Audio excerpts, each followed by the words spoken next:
जो नॉर्मल हम पढ़ते हैं, ध्यान से सुनना। नॉर्मली जब हम पढ़ते हैं तो ये देखते हैं, पाते हैं, क्या पढ़ते हैं कि जो वेक्टर क्वांटिटी है, क्या है वेक्टर क्वांटिटी, उसमें क्या होता है मैग्नीट्यूड, क्या होता है एंड डायरेक्शन। मैग्नीट्यूड और क्या होता है डायरेक्शन। लेकिन ये पूरी तरीके से वेक्टर क्वांटिटी को नहीं बताता है, ये अधूरी चीज़ है। क्या है वेक्टर क्वांटिटी में एक और चीज़ होनी चाहिए जो 100% वेक्टर क्वांटिटी को बताएगा, समझ गए। अब वो क्या है, इधर देखो, बात को समझो।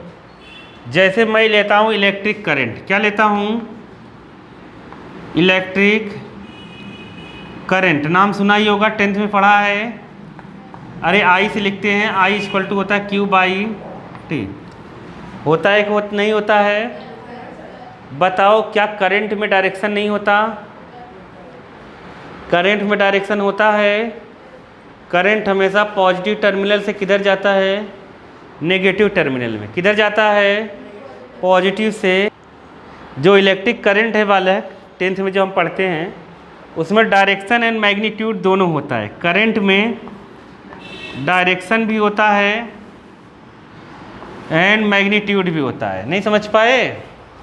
किधर से किधर करंट जाता रहता है ये अपने को पता रहता है, ठीक है, कि पॉजिटिव टर्मिनल से नेगेटिव टर्मिनल की तरफ करंट जाता है। मैग्नीट्यूड होता है मैग्नीट्यूड। तो अब करंट में डायरेक्शन और मैग्नीट्यूड दोनों है। ये 12th में एक सवाल भी आता है, करंट में डायरेक्शन और मैग्नीट्यूड दोनों है तो ये एक स्केलर क्वांटिटी क्यों है? क्या है करंट, क्या है स्केलर क्वांटिटी। तो अब दिक्कत ये है, तो इसका मतलब वेक्टर क्वांटिटी में मैग्नीट्यूड जो डायरेक्शन है इसमें कुछ कमियां हैं। क्या है कमी है?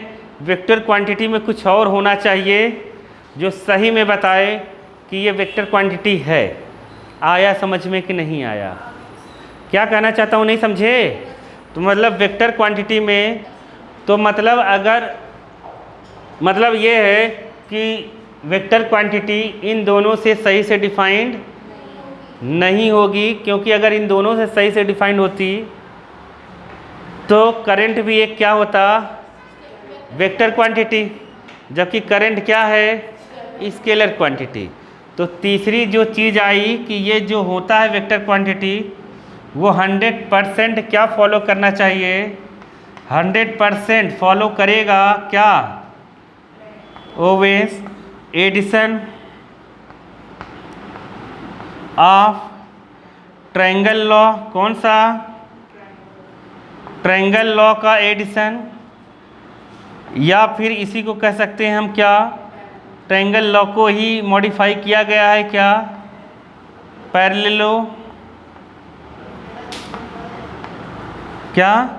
पैरेललोग्राम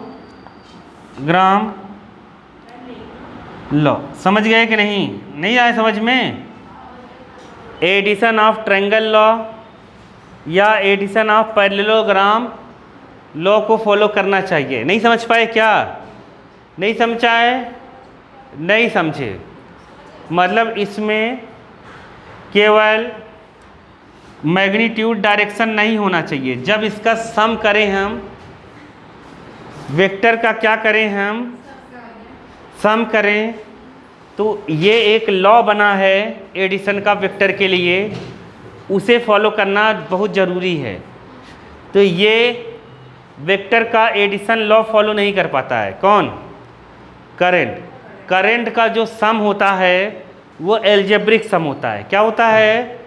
एल्जेब्रिक सम होता है। जैसे किसी यहाँ से I1 आया 5 एम्पियर, कितना आया, इधर से I2 आया 3 एम्पियर, ये दोनों मिल गया और यहाँ से I हो गया कितना, I1 प्लस I2, और ये हो गया 5 और 3 8 एम्पियर। तो ये होता है एल्जेब्रिक सम। कौन सा सम है ये? एल्जेब्रा जो बचपन में पढ़ कर आए हैं। तो ये वेक्टर सम नहीं है, वेक्टर सम के लिए वेक्टर लॉ लगेगा। समझ गए कि नहीं? नहीं समझे? वेक्टर लॉ ऑफ एडिशन क्या लगेगा? Vector law of addition. तो जो वेक्टर लॉ ऑफ एडिशन है वो एक ट्रायंगल लॉ है और एक क्या है? पैरेललोग्राम लॉ वेक्टर के सम के लिए। नहीं आया? इसे फॉलो करना चाहिए, या ये दोनों एक ही हैं, बस उसे मॉडिफाई कर दिया। आया समझ में? तो ये क्या है वो हम आगे पढ़ेंगे। तो मतलब सही में जो वेक्टर क्वांटिटी होगी वो उसमें मैग्नीट्यूड डायरेक्शन के साथ साथ उसका जो एडिशन हो वो ट्रायंगल लॉ, मतलब ये ट्रायंगल लॉ या फिर पैरेललोग्राम लॉ को भी फॉलो करे। आया समझ में कि नहीं आया? आ गया कि नहीं आया? सही में वेक्टर क्वांटिटी ये ऐसी क्वांटिटी होगी। चले आगे लिखिए। अगर पोजीशन पूछ रहा है तो पोजीशन के लिए अपने को चाहिए, किसी चीज़ की पोजीशन बताने के लिए अपने को चाहिए एक रेफरेंस पॉइंट। क्या चाहिए? एक रेफरेंस पॉइंट, मतलब किसके रिस्पेक्ट में तुम पोजीशन बता रहे हो। नहीं समझ पाए? जैसे मैं कहूँ कि मुंबई कितना है? 1000 किलोमीटर। कितना है? 1000 किलोमीटर। तो अब ये तुम भोपाल से जाओगे तो 800 किलोमीटर, जैसे मान लो 750। तो अगर तुम 750 तो मतलब 1000 तो मैंने गलत बताया है, लेकिन एक हिसाब से तो सही है। मैंने मान लिया यहाँ से नहीं बताया हो। अरे नहीं समझे? मैं कहीं और से बताऊँ। आया समझ में? तो जब भी चीज़ों को पोजीशन बताई जाती है तो उसके लिए क्या चाहिए? एक रेफरेंस पॉइंट कि तुम कहाँ से चीज़ को बता रहे हो।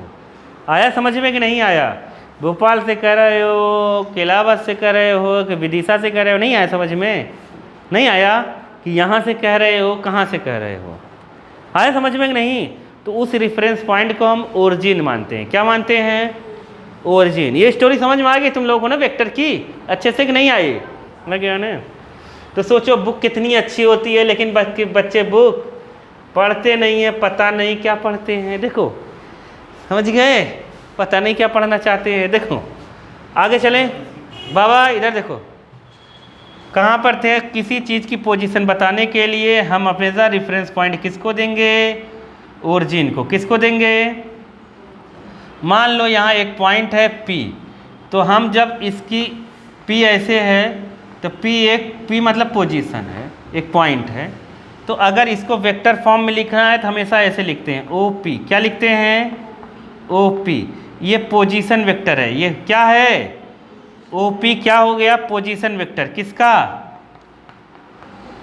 Position vector. किसका पोजीशन वेक्टर हो गया? P का। P। अरे आया कि नहीं? या पॉइंट P। समझ गए कि नहीं? Point P। अरे हवा लगा कि नहीं लगा?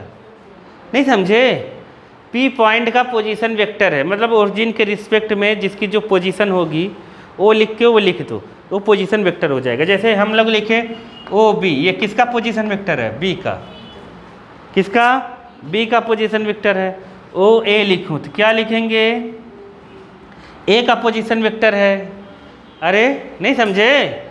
ओरिजिन तो रिस्पेक्ट में है ही, तो पोजीशन वेक्टर निकालने के लिए हमेशा हम लोग रेफरेंस पॉइंट्स किसको देते हैं? ओरिजिन को। किसको देते हैं? ओरिजिन को। आया समझ में कि नहीं आया? आ गया कि नहीं आया? आ गया ना? अरे आया कि नहीं आया? आ गया ना? अब क्या है? पक्का आ गया? चले ओ लिख के कुछ लिखा रहेगा ना, समझ लेना उसका पोजीशन वेक्टर है। ठीक है, चलो आगे चलते हैं। इक्वल वेक्टर क्या है? इक्वल वेक्टर देखो बुक में दिया है ना, इक्वल वेक्टर। अरे दिया है कि नहीं? दिया है ना? तो इक्वल वेक्टर जो है वो क्या होगा? देखो जैसे वेक्टर ए और वेक्टर बी अगर इक्वल हैं तो इसका मतलब ये है कि अगर वेक्टर ए बराबर है वेक्टर बी के, इसका मतलब मैग्नीट्यूड क्या? Magnitude and direction of vector A equal होगा किसके? Equal to magnitude and direction of vector B. नहीं आया समझ में? इसकी डायरेक्शन और इसका मैग्नीट्यूड बराबर होना चाहिए किसके? बी के डायरेक्शन और मैग्नीट्यूड के। आया कि नहीं आया? अरे नहीं आया क्या? अरे आ गया ना? नहीं आया? अब देखो, जैसे मैं बताता हूँ बालक, टेंशन नहीं लेना एकदम। जैसे ये वेक्टर ए है और ये 5 और ये इसमें डायरेक्शन इधर है और इसकी लेंथ 5 है। कितनी है? 5। तो वेक्टर बी भी ऐसे ही होगा, सेम डायरेक्शन में होगा। थोड़ा सा ये दोनों पैरेलल होनी चाहिए। क्या होनी चाहिए? पैरेलल होनी चाहिए बालिके। जस्ट पैरेलल रहेगा और लेंथ भी 5 रहेगा। ये वी वेक्टर होना चाहिए, तभी ये दोनों इक्वल होंगी। आया समझ में? नहीं, ये जितनी बड़ी ये है उतनी बड़ी होनी चाहिए, जिधर ये जा रहा है उधर ही ये जाने चाहिए। आया? लेंथ सेम होनी चाहिए और सेम डायरेक्शन होना चाहिए। नहीं आया क्या? मैग्नीट्यूड भी सेम हो और डायरेक्शन भी क्या हो? सेम हो, तो क्या कहलाएगा? Equal vector. नहीं आया समझ में? If two vector have equal magnitude and same direction, समझ गए, कॉल्ड इक्वल वेक्टर्स। आया समझ में? नहीं आया? अगर दो वेक्टर की डायरेक्शन और मैग्नीट्यूड सेम हो तो आपस में क्या कहलाएंगे? Equal vector. अरे आया कि नहीं आया? देखो, जैसे मैं ऐसे दे दूं एक ए और ऐसे दे दूं मैं बी, ऐसे दे दूं बी, तो बताओ ये क्या इक्वल वेक्टर हो सकता है? नहीं हो सकता, क्योंकि देखो एक इधर जा रहा है तो किधर जा रहा है? इधर। दोनों सेम डायरेक्शन में नहीं जा रहे हैं। नहीं आया समझ में? आ गया समझ में? ये इक्वल वेक्टर नहीं है यहाँ पर, क्योंकि डायरेक्शन उसका क्या है? अलग अलग। मैग्नीट्यूड भले से सेम हो, कोई डायरेक्शन अलग हो जाए या फिर मैग्नीट्यूड अलग हो जाए तो वो इक्वल वेक्टर नहीं होगा। हाँ क्या बोला? अरे बालक ये कैसे टेढ़े जा रहा है, कैसे जा रहा है? वेक्टर का मतलब ये होता है जिस डायरेक्शन में उसी डायरेक्शन, मतलब ये दोनों अगर बराबर है ना तो ये ऐसे जा रहा है तो ये भी ऐसे ही जाना चाहिए। नहीं समझे? नहीं समझे क्या? कोई दूसरी तरफ नहीं जा सकता। आया कि नहीं? ज़रूरत नहीं है। ध्यान से देखो बाबा, बाबा इधर देखो, एकदम टेंशन नहीं लेना। जैसे एक वेक्टर है ए, ये वेक्टर ए है। अब अगर इसमें मैं कहूँ कि 2 का इंटू कर दे, कितने का? डबल का इंटू कर दें, तो ये जानते हो डायरेक्शन, पहले इसमें डायरेक्शन बताओ। मान लो इधर जा रहा है तो सेम ऐसे ही डायरेक्शन बनाना है, लेकिन इसके डबल लेंथ कर देनी है। लेंथ कितनी कर देनी है? इसके डबल। आया समझ में कि नहीं आया? नहीं आया? जैसे ये पी क्यू था, ये आर एस बना, तो पी क्यू बराबर किसके होगा? या आर एस बराबर किसके होगा? डबल पी क्यू के। डबल, अरे उसका डबल होगा। अगर ये लेंथ ए है तो ये कितनी होगी? 2a। नहीं समझे? नहीं समझे?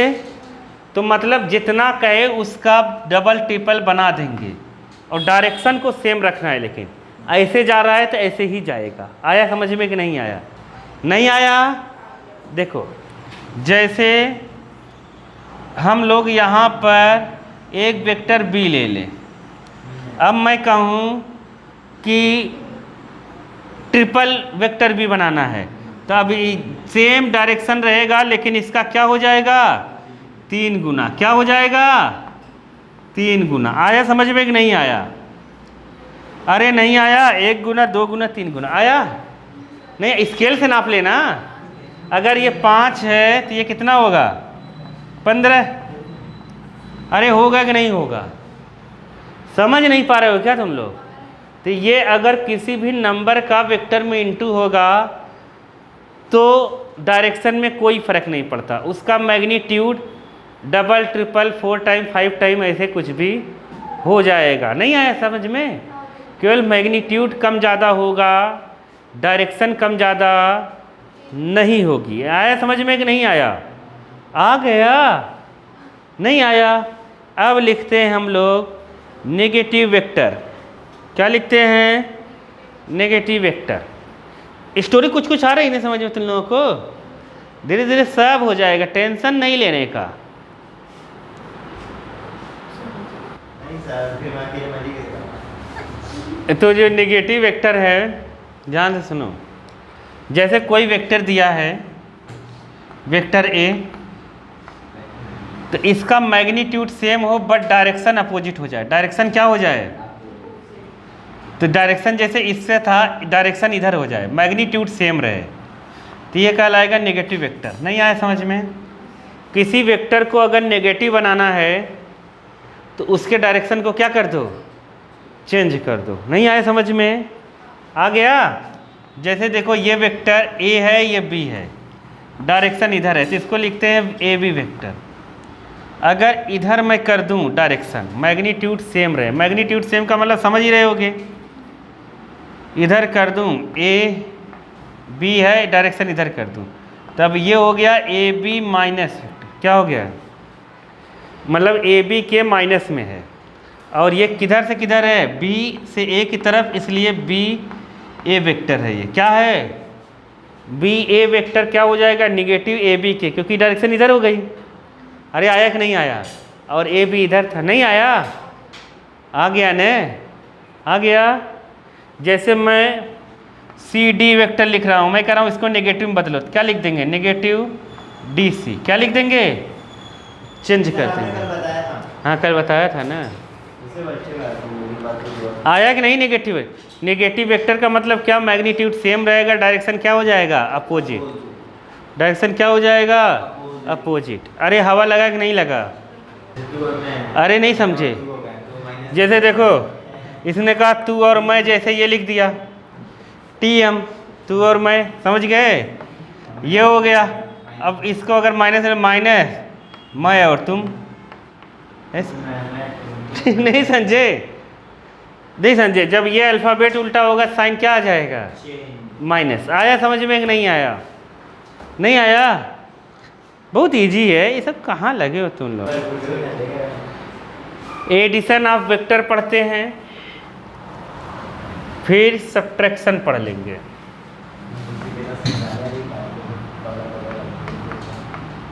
एडिशन ऑफ वेक्टर बाय कौन सा मेथड है?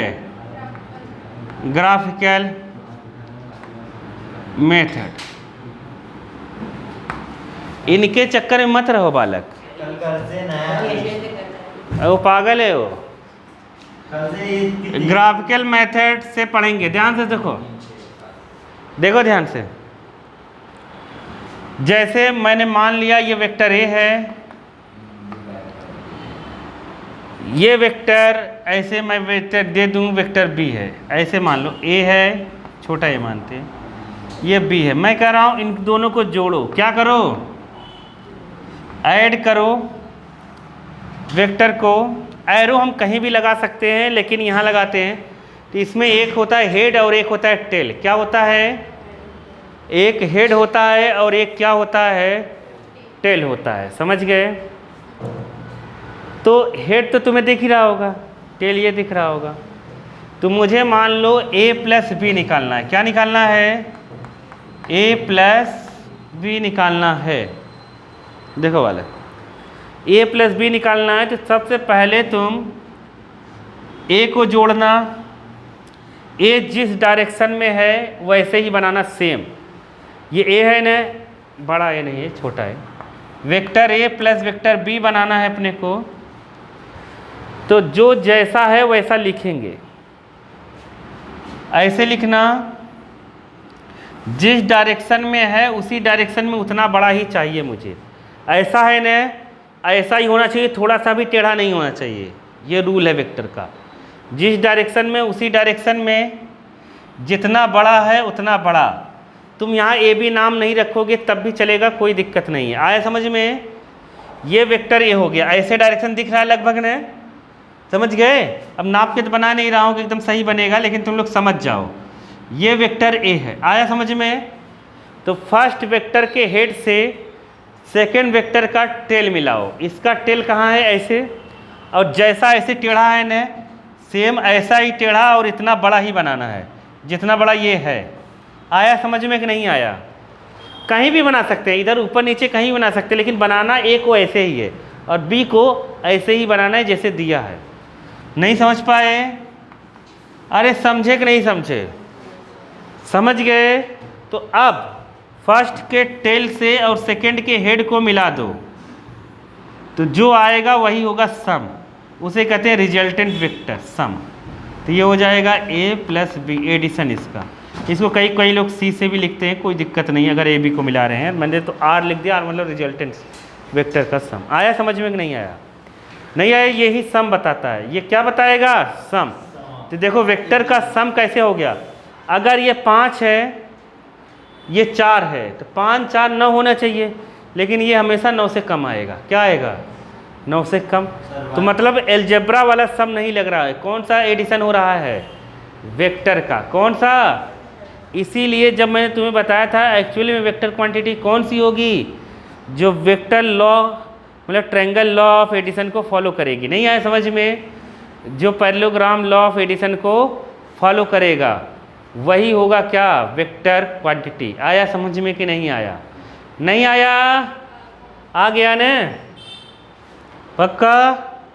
अब जैसे तुमसे बी ए पूछता, क्या पूछता? बी ए पूछता, तो बी में ए को जोड़ना है, बी में ए को जोड़ना है। तो बी में अगर ए को जोड़ना है, जैसे ये बी है, इसको जोड़ना है, तो बी के हेड से ए का क्या जोड़ेंगे? टेल।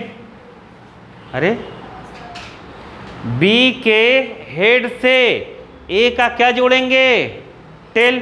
तो बी ऐसे है, ऐसे मान लो बी है, मतलब यही है बी, ऐसे बी है, बी है ना। अब इसके हेड से इसका क्या जोड़ेंगे? टेल। अरे आया कि नहीं आया? ए। अब इसको मिला देंगे, तो ये क्या हो गया?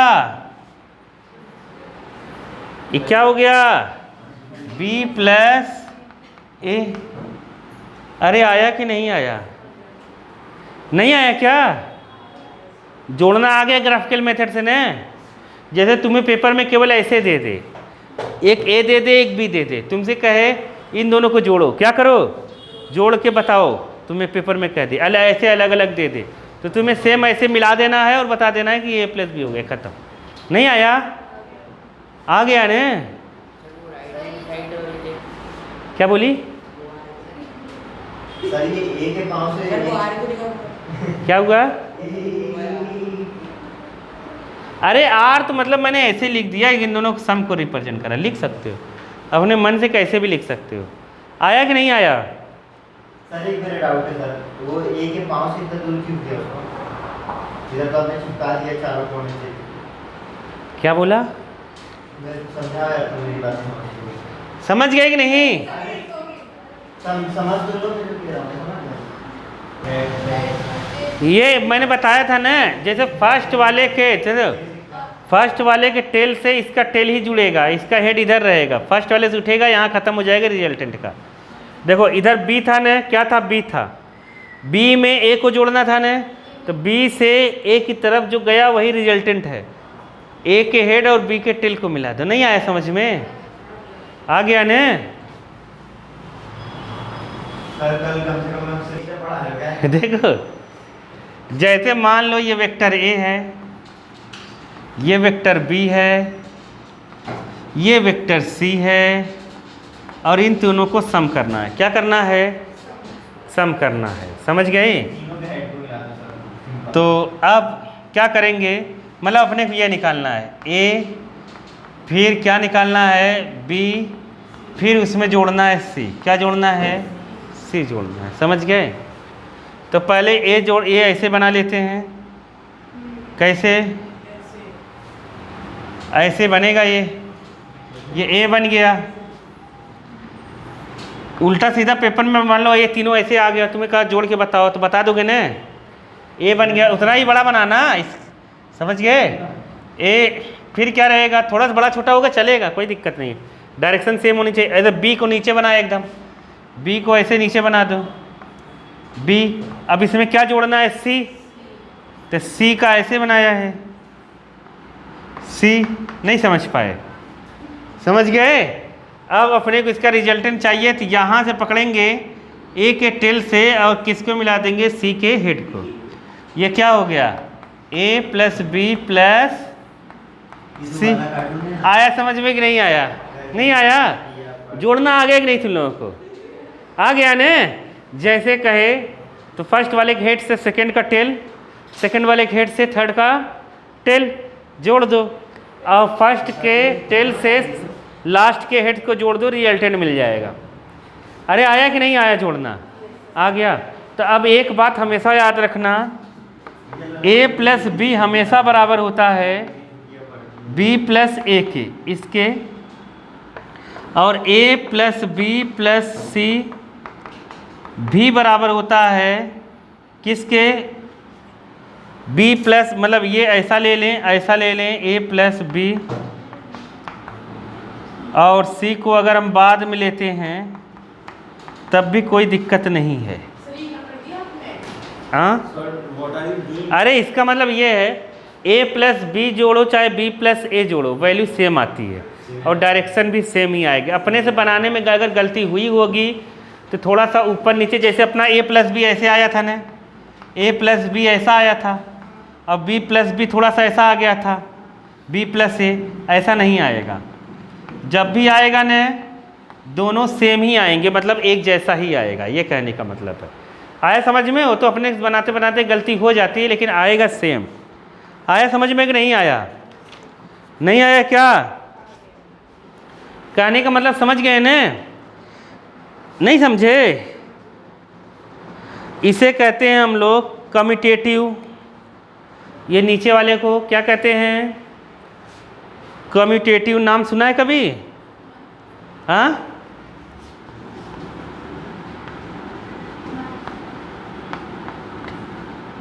इसे कहते हैं एसोसिएटिव।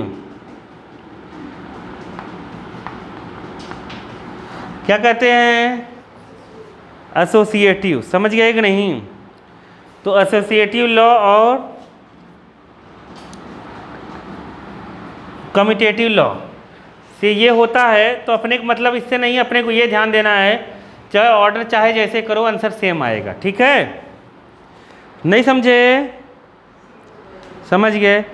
अब नल वेक्टर क्या है? नल वेक्टर बाबा क्या है? नल वेक्टर या फिर क्या? Zero vector. क्या है? या फिर नल वेक्टर।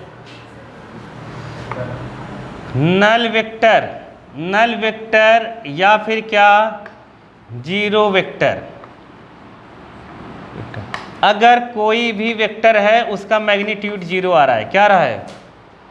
मैग्नीट्यूड जीरो आ रहा है, तो उसे क्या कहेंगे?